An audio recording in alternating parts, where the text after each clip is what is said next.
என் இனிய அன்பு உள்ளங்களே, உங்கள் அனைவருக்கும் என் அன்பான வணக்கம். அனலை தழுவிய தென்றல் நாவல் பகுதி 5. வாங்க தொடர்ந்து கதையை கேட்கலாம். மாலை தோட்டத்திற்கு செல்ல வேண்டும் என்று நினைத்த அனல் வேந்தனை பூ போன்று தூவிக் கொண்டிருந்த மழை தடுத்தது. ஆனாலும் அந்த மழையை தன் அறை ஜன்னல் வழியாக ரசித்துக் கொண்டிருந்தான். அப்போது வேதவல்லியின் நினைவுகள் வந்து அவனை தொல்லை செய்தது. அதை தவிர்க்க நினைத்து ஜன்னலை சாத்திவிட்டு வந்து படுக்கையில் சாய்ந்தான். ஆனால் அவள் வேந்தன் என்று அழைத்தது உட்பட அவளை அணைத்தது, முத்தமிட்டது என்று மாறி மாறி அவன் கண் முன் ஓடி வந்து அவன் நிம்மதியை கெடுத்தது. இன்றும் தன் உறக்கத்தை வேதவல்லி பறித்துக் கொள்வாள் என்று அவனுக்கு தோன்றியது. அது உண்மையும் ஆகிவிட்டது. அவன் உறக்கத்தை கெடுத்து அவன் நினைவுகளை ஆக்கிரமித்துக் கொண்டாள் வேதவல்லி. அவன் மனதில் ஒரு போராட்டம் இருந்து கொண்டே இருக்கிறது. தனக்கு அவள் மீது இருப்பது மோகமா, இல்லை கோபமா, இல்லை காதலா? நோ, காதலா? இவ மேல எனக்கு காதல் வரவே வராது. அழகா இருக்கதால ஒரு மோகம், அதையும் தாண்டி என்ன தோற்கடிச்சதால ஒரு கோபம், அவ்வளவுதான் என்று தன் மனதை நம்ப வைத்தான். எப்படியோ இரவை கழித்தவன் 6 மணிக்கே தோட்டத்திற்கு வந்து விட்டான். ஆனால் அவனுக்கு முன்பு வேதவல்லி அவளது அக்காவோடும் அவளது ஆட்களோடும் அவளது தோட்டத்திற்கு வந்து விட்டாள். இவள் எப்படி தோட்டத்திற்குள் வந்தாள்? அவனுக்கு வியப்பாக தான் இருக்கிறது. நேற்று மாலையே நாகா, வேதா மற்றும் அவர்கள் ஆட்களை நம் தோட்டம் வழியாக அவர்களது தோட்டத்திற்கு செல்ல அனுமதிக்க கூடாது என்று வாட்ச்மேனிடம் போன் செய்து கூறியிருந்தானே. பிறகு எப்படி இவர்கள் இந்த தோட்டத்திற்குள் வந்தார்கள்? அவனுக்கு புரியவில்லை. வாட்ச்மேன் தான் பாவம் பார்த்து அனுப்பி வைத்து விட்டாரோ? அவன் மனதில் சந்தேகம் எழுந்தது. அனல்வேந்தன் வந்ததை கூட கவனியாது வேதவல்லி தன் ஆட்களிடம் ஏதோ தீவிரமாக பேசிக் கொண்டிருந்தாள்.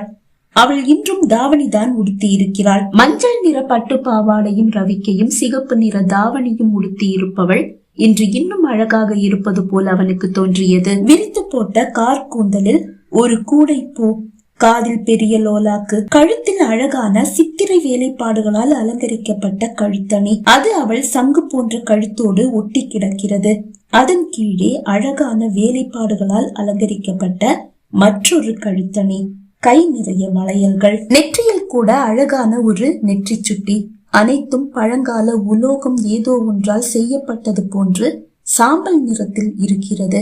அவள் கை உயர்த்தி ஓ என்ற சத்தத்தோடு விழும் நீர்வீழ்ச்சியை காண்பித்து அவளது ஆட்களிடம் ஏதோ கூறுகிறாள். அப்போது அவளது கொடி போன்ற அழகான இடையும் சற்று மேலே தாவணியால் முழுவதும் மறைத்த அவளது இளமை அழகும் லேசாக தெரிய கண்டதை விட காணாதது அழகு என்று அவனுக்கு தோன்றியது. அவள் நீர்வீழ்ச்சியையும் அது வீழ்ந்த இடத்திலிருந்து ஓடும் நதியையும் காண்பித்து அப்படி என்ன பேசிக் கொண்டிருக்கிறாள்? அவனுக்கு புரியவில்லை. உடன் இருப்பவர்கள் மிகவும் கவனமாக அதை கேட்டுக் கொண்டிருக்கிறார்களே. அவளது தோட்டத்தின் அருகில் தான் நீர்வீழ்ச்சியும் அருவியும் இருக்கிறது. அவளது தோட்டத்தை 3 திசையிலும் அவனது தோட்டம் மூடி இருந்தாலும் 4வது திசையில் நீர்வீழ்ச்சியும் அருவியும் இருக்கிறது. நதியை கடந்தால் மறுபுறம் காடு. அங்கிருந்து ஊருக்குள் செல்ல பாதை எதுவும் இல்லை. அப்போதுதான் அவனது விழிகளில் அந்த காட்சி சிக்கியது. நதியின் கரையில் இருந்து மறுகரைக்கு ஒரு பெரிய மரத்தை வெட்டி சாய்த்து பாலம் அமைத்திருக்கிறார்கள். இதற்கு வனத்துறையின் அனுமதி இவர்களுக்கு கிடைத்ததா என்ன? வேதவல்லியின் மீது மீண்டும் அவனது விழிகள் வந்து ஒட்டியது. அவள் தலையை அசைத்து பேசும்போது அவள் கூந்தலோடு கதை பேசும் லோலாக்கும், வீசும் இதமான காற்றின் அலைகள் விரித்து போட்டிருக்கும் அவள் கூந்தலின் இழைகளில் சிலதை அவள் கழுத்தில் சுற்றி ரசிப்பதும், அதை இடையிடையே தன் கையை உயர்த்தி சரி செய்யும் வேதவல்லியின் விரல்களும், பேசும்போது உயரும் அவளது வில் போன்ற புருவமும் அசையும் விழிகளும், அவள் பேசும்போது ஒட்டியும் ஒட்டாமலும் அசையும் கோவைப்பழ உதடுகளும் அவள் அழகை இன்னும் மிகைப்படுத்தி காட்டுகின்றதா என்ன? அல்லது அவள் பேரழகிதானோ? அவள் அழகி மட்டுமல்ல, திறமைசாலியும் புத்திசாலியும் கூட அல்லவா? இல்லை என்றால் இப்படி நதியின் குறுக்கே பாலம் அமைத்து அவளது தோட்டத்திற்கு வழி அமைப்பாளா என்ன? அவளது அறிவை மெச்சும் போது தான் மீண்டும் அவளிடம் தோற்று போகிறோம் என்று அவன் உள்ளிருந்து யாரோ உறக்க கூறுவது போல் அவனுக்கு தோன்றியது. பேசிக்கொண்டே தலையை மெல்ல திருப்பிய வேதவல்லி அனல்வேந்தன் அவனது தோட்டத்தில் நிற்பதை கண்டு பேச்சை நிறுத்துவதையும் உமிழ்நீரை மென்று விழுங்குவதையும் அவன் கண்டான். அவள் விழிகளில் பீதி படர்ந்தேறுகிறதா என்ன? அவள் தன்னை பார்த்து பயப்படாமல் என்ன செய்வாள்? ஒரு கொடூர விலங்காக அல்லவா நேற்று அவளிடம் நடந்து கொண்டான். நேற்று என்ன நேற்று? மீண்டும் அவள் தன்னிடம் சிக்கினால் வேட்டை உறுதி என்றது அவன் மனம். சட்டென்று தலையை திருப்பிக் கொண்ட வேதவல்லி தாவணியை இழுத்து மூடிக்கொண்டாள்.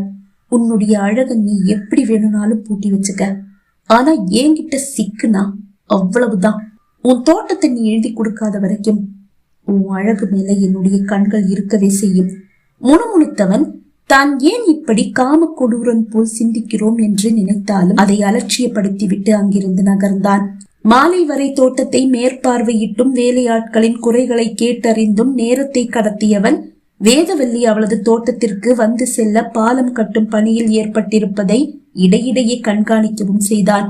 ஒரே ஒரு முறைதான் அனல்வேந்தனை வேதவல்லியின் விழிகள் தழுவி சென்றன. அதன் பிறகு அவள் மறந்தும் அவன் பக்கம் திரும்பி கூட பார்க்கவில்லை. மாலை வீடு திரும்பிய அனல்வேந்தன் தனக்கு 1-2 உடைகள் வாங்க விரும்பி காரை எடுத்துக்கொண்டு கிளம்பினான். அந்த துணிக்கடைக்குள் அவன் நுழையும் போதே வேதவல்லி கடைக்குள் நிற்பதை அவன் பார்த்து விட்டான்.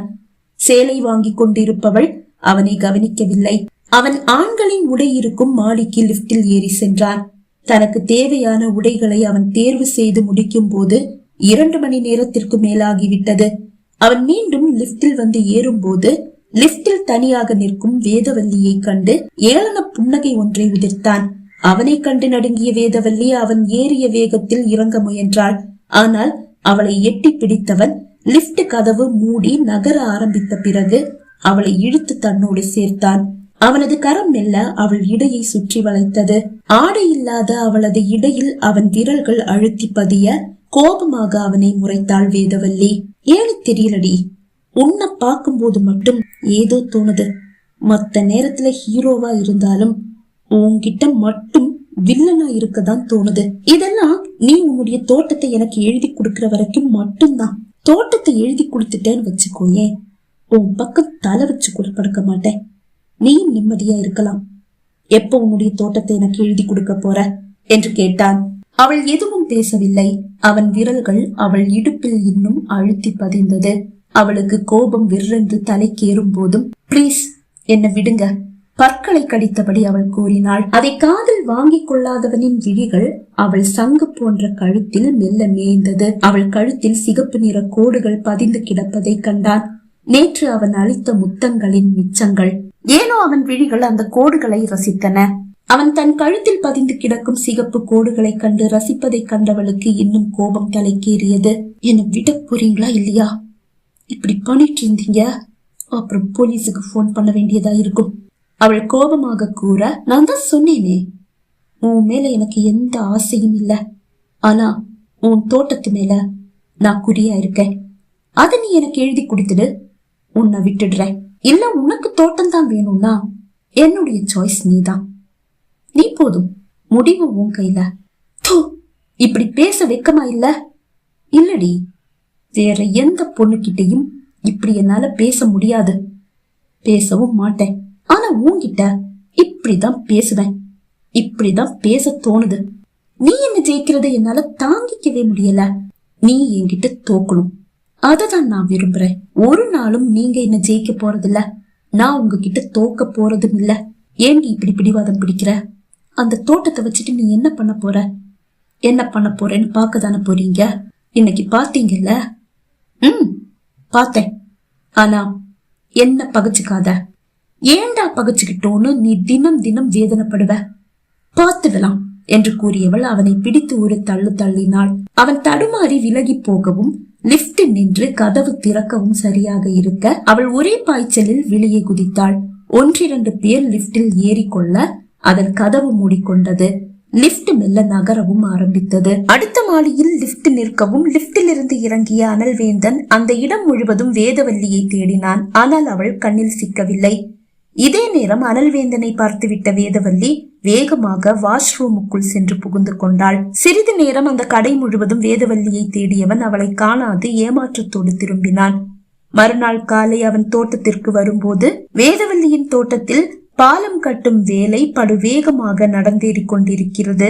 தற்போது பறித்த தேயிலை கொழுந்துகளை எல்லாம் மரப்பாலம் வழியாக நதியின் மறுபுறம் கொண்டு சென்று வனத்திற்குள் அவர்களாக அமைத்த பாதை வழியாக வாகனங்களில் ஏற்றி வெளியே கொண்டு செல்கிறார்கள். இங்க எந்த ஃபேக்டரியும் இல்ல, ஆனா இவங்க டீ தூள் தயாரிக்கிறாங்க. இவங்க எங்க கொண்டு போய் டீ தூள் தயாரிக்கிறாங்கன்னு முதல்ல கண்டுபிடிக்கணும். அந்த இடத்துக்கு முதல்ல செக் வைக்கணும். அப்பதான் இவளுடைய ஆட்டம் அடங்கும் என்று தனக்குள் கூறிக்கொண்டவன் மாலை தேயிலை குழந்தைகளை ஏற்றிச் செல்லும் அந்த வாகனத்தை பின்தொடரவும் முடிவு செய்தான். பகுதி 5 நிறைவடைந்தது. பகுதி 6 உங்களை சந்திக்கும் வரை விடைபெறுகிறேன். நன்றி, வணக்கம்.